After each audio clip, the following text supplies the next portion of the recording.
जी। आप कौन? मैंने आपको पहचाना नहीं। मैं बिजली विभाग से हूँ। आपका 2 महीने से बिजली बिल नहीं जमा है। आपसे निवेदन है कि आप जल्द से जल्द अपनी बिजली बिल जमा करवाइए, नहीं तो हमें मजबूरन आपकी बिजली काटनी पड़ेगी। यहाँ 2 वक्त की रोटी के पैसे नहीं और मैं बिजली का बिल जमा करूं। क्या कहा आपने? कुछ नहीं। ठीक है, नहीं तो हमें क्या है, हमारा तो काम ही है। जिसकी बिजली बिल नहीं जमा है, उसका लाइट काटना। आप जितनी जल्द से जल्द अपनी बिजली बिल जमा करवाएंगे, उतना ही अच्छा है।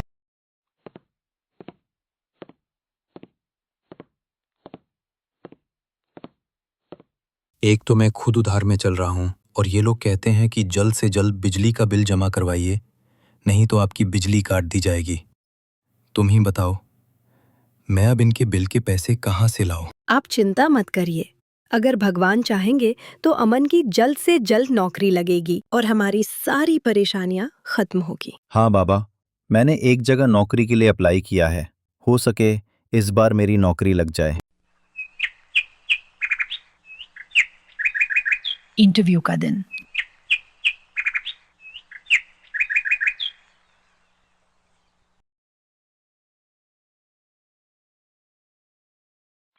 अमन इंटरव्यू के लिए जाता है।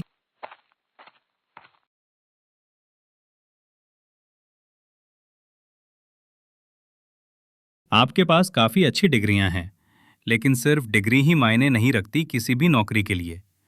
एक्सपीरियंस भी होना चाहिए, जो आपके पास नहीं है। इसलिए हम आपको नौकरी पर नहीं रख सकते। आप मौका देंगे तभी तो एक्सपीरियंस होगा। आपको हम ही मिले ऐसा बेहुदा मजाक करने के लिए।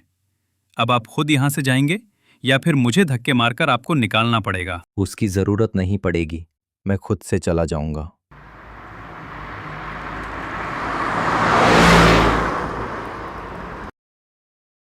अरे अमन, तू यहाँ? और वो भी इतनी रात को? अच्छा चल वो सब छोड़, मुझे तुझे ये बताना था कि इतनी मेहनत और मशक्कत के बाद मेरी नौकरी विदेश में लग गई है, जहाँ की सैलरी 1 लाख रुपए महीना है और त्योहार पर बोनस प्लस एडवांस सब कुछ मिलता है। उन्होंने मुझे ये गाड़ी और बांग्ला एडवांस के रूप में दिया है। तू बता, तू तो हमारे क्लास का टॉपर था, तेरी नौकरी कहाँ लगी? मैं अभी बेरोजगार हूं, मेरे पास कोई नौकरी नहीं। मैंने कई जगह नौकरी के लिए अप्लाई किया, लेकिन हर जगह से रिजेक्शन मिली। कोई कहता आपके पास एक्सपीरियंस नहीं, तो कोई कहता है आपके पास हुनर नहीं, वगैरह वगैरह कारणों से मुझे रिजेक्ट कर दिया जाता। एक बार तो मेरे साथ फ्रॉड भी हो गया। कैसा फ्रॉड? बताता हूँ। माँ बाबा, ये देखो, मेरे मोबाइल पर मैसेज आया है कि अगर आप अच्छी इनकम वाली नौकरी की तलाश कर रहे हैं, लेकिन आपको आपकी मनचाही नौकरी नहीं मिल रही, तो चिंता ना करें, क्योंकि हमारी कंपनी आपको आपकी मनचाही नौकरी देगी। नौकरी पाने के लिए नीचे दिए नंबर पर कॉल करें। बेटा, तू किस बात का इंतजार कर रहा है? कॉल कर। जब मौका हमारे पास खुद चल कर आए तो उसे हमें ऐसे गंवाना नहीं चाहिए। हेलो, हाँ, मैं अमन बोल रहा हूँ। मेरे मोबाइल पर मैसेज आया था कि अगर आपको नौकरी की तलाश है तो कॉल करें। क्या ये सच है? आप नौकरी दे रहे हैं? ये बात बिल्कुल सच है अमन जी। अगर आप अपनी क्वालिफिकेशन के बारे में बताएं तो हम ये डिसाइड कर सकें कि आपके लिए कौन सी पोस्ट सही रहेगी। मुझे काफी अच्छी नॉलेज है कंप्यूटर साइंस के बारे में। तब तो आपकी नौकरी पक्की समझिए। आपको मैनेजर की पोस्ट मिल सकती है, लेकिन उससे पहले आपको 50,000 रुपए फीस के रूप में डिपॉजिट करना होंगे। हमें ये पैसे कहाँ डिपॉजिट करने होंगे? आप अपना एड्रेस दे दीजिए, हम उसी एड्रेस पर अपने कंपनी के एजेंट को भेज देंगे। आप उसे ही पैसा दे दीजिएगा। मेरा एड्रेस है विलासपुर मकान नंबर 24। माँ बाबा, वो लोग कह रहे हैं कि पहले आपको 50,000 रुपए डिपॉजिट करने होंगे एज अ फीस, उसके बाद आपकी नौकरी पक्की समझिए। बेटा, तू चिंता मत कर। मेरे पास पुश्तैनी हार और कंगन पड़े हुए, हम उसे गिरवी रख देंगे। माँ, लेकिन वो तो आपके माँ बाबा की तरफ से आपको दी हुई आखिरी निशानी है, हम उसे कैसे उधार रख सकते हैं? जब तेरी पहली सैलरी आएगी तब हम उनका उधार चुकाकर वो हार और कंगन वापस ले लेंगे। सेठ जी, मुझे ये नेकलेस और कंगन गिरवी रखना है। इसके बदले मुझे 50,000 रुपए की जरूरत है। ठीक है, मिल जाएंगे। ये लीजिए।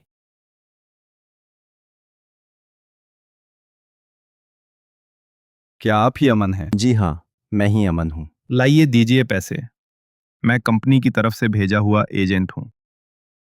हाँ, तो मेरी नौकरी कब तक लग जाएगी? जैसे ही ये पैसे कंपनी तक पहुंच जाएंगे वैसे ही आपकी नौकरी पक्की हो जाएगी। इस काम में कम से कम 2 से 3 दिन का समय लग सकता है।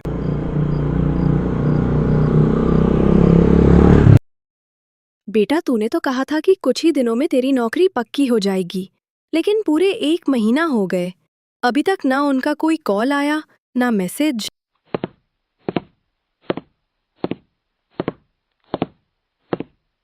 आएगा भी नहीं, क्योंकि वो लोग फ्रॉड थे।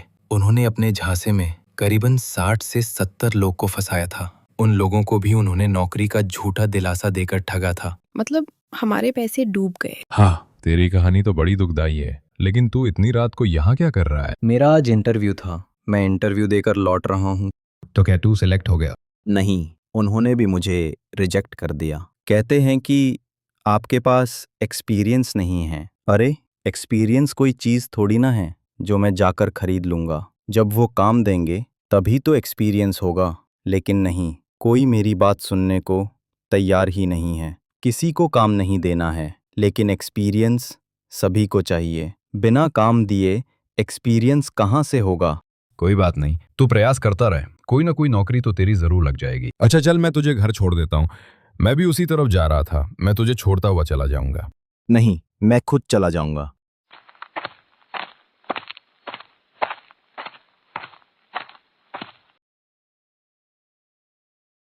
क्या मैं सच में बेकार हूं? मैं किसी काम का नहीं। मेरे सभी दोस्तों की नौकरी लग गई, यहाँ तक कि उस बंटी की भी, जिसका क्लास में पास होना भी बड़ी किस्मत की बात थी, और आज वो विदेश में नौकरी कर रहा है। और मैं, जो क्लास का टॉपर रहा करता था, वो आज दर दर नौकरियों के लिए भटक रहा है। टॉपर रमन ये देख टूट जाता है कि जहाँ उसकी नौकरी नहीं लग रही वहाँ बंटी की नौकरी कैसे लग गई। वो बंटी जो कभी क्लास में खुद के दम पर पास भी ना हो सकता। अमन ये देख खुद की किस्मत को कोसता है। अमन खाना ही खा रहा था कि तभी उसके पापा आते हैं।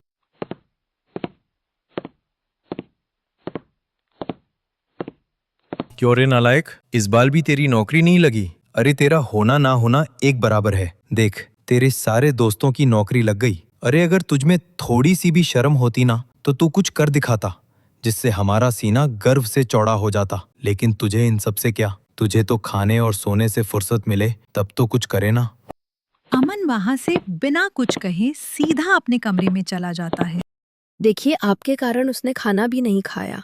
वो बेचारा खुद परेशान था और आपने आकर उसे और खड़ी खोटी सुना दिया। वो कोशिश तो कर रहा था ना। अब नौकरी नहीं लग रही, इसमें उसकी क्या गलती? आपने उसको बेवजह डांट दिया।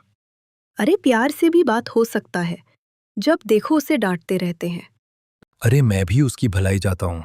मैं उसको डांटता हूँ, इसका मतलब ये नहीं कि मैं उसे प्यार नहीं करता। मैं अगर उससे प्यार से बात करता तो वो मेरी बात को इतना सीरियस नहीं लेता। लेकिन ये जो मेरी डांट है वो कहीं ना कहीं उस पर कुछ ना कुछ काम करने के लिए दबाव डालेगी, जिससे उसका भविष्य सुधर सके। इतनी सारी डिग्रियां और इतनी क्वालिफिकेशन होने का क्या फायदा जब एक नौकरी तक नहीं मिल पा रही है? अरे बेटा, तू अपने बाबा की बातों का बुरा मत मान। वो तो बस तेरे भविष्य को लेकर चिंतित रहते हैं, इसलिए कभी कभी तुझे डांट देते। मैं भी तो कोशिश कर ही रहा हूं ना। ये तो है नहीं कि मैं बैठा हूं, अब नौकरी नहीं लग रही तो उसमें मेरी क्या गलती?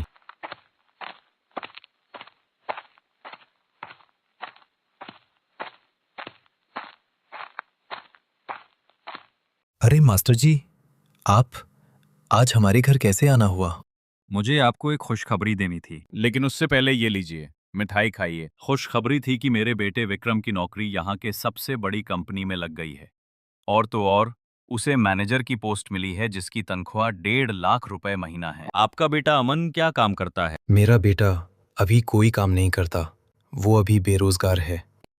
सीधे सीधे बोलिए ना, आपका बेटा निकम्मा है, अभी भी आपके पैसों पर पल रहा है। मैं शांत हूँ, इसका मतलब ये नहीं कि आप कुछ भी बकेंगे। बस बहुत हुआ, आप तुरंत अभी इसी वक्त मेरे घर से दफा हो जाइए। अमन निराश बैठा हुआ था कि तभी उसके पड़ोस की लड़की इमली कॉपी और कलम लेकर उसके पास आती है। अमन भैया, मुझे ये ज्योमेट्री समझा दो। स्कूल वालों ने समझाया था लेकिन कुछ समझ नहीं आया। लाओ दिखाओ। अमन इमली से कॉपी पेन लेता है और उसको ज्योमेट्री विस्तार से समझाने लगता है। भैया, आप तो बहुत अच्छे टीचर हो। इसी ज्योमेट्री को स्कूल वालों ने समझाया था लेकिन कुछ समझ नहीं आया। लेकिन जब आपने इसको समझाया तो सब कुछ समझ आ गया भैया। आपको तो ट्यूशन पढ़ाना चाहिए।